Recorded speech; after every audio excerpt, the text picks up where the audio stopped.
c'est ton émission La lutte à genoux. Aujourd'hui, nous allons méditer sur 5 armes puissantes pour vaincre. Beaucoup prient, mais peu combattent efficacement.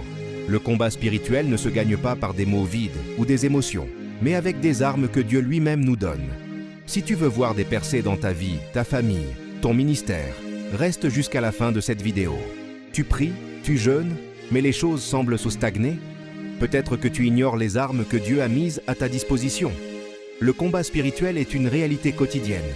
L'ennemi ne dort pas, mais bonne nouvelle, nous avons des armes divinement puissantes.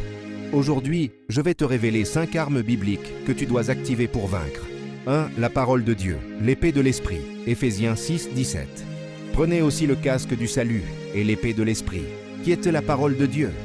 Ce n'est pas une simple lecture quotidienne. La parole est vivante, active. Jésus a vaincu Satan au désert en disant « Il est écrit, médite la parole, déclare-la dans ta maison, dans ta vie.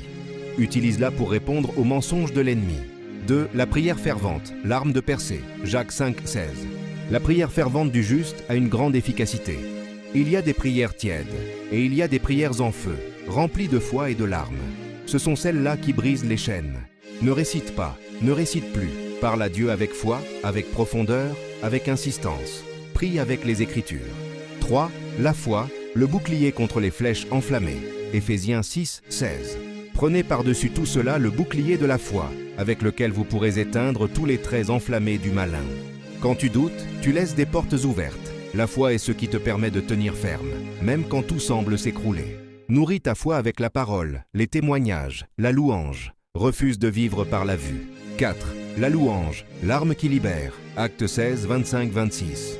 Vers le milieu de la nuit, Paul et Silas priaient et chantèrent les louanges de Dieu, et les portes de la prison s'ouvrirent. La louange dans la douleur est un acte de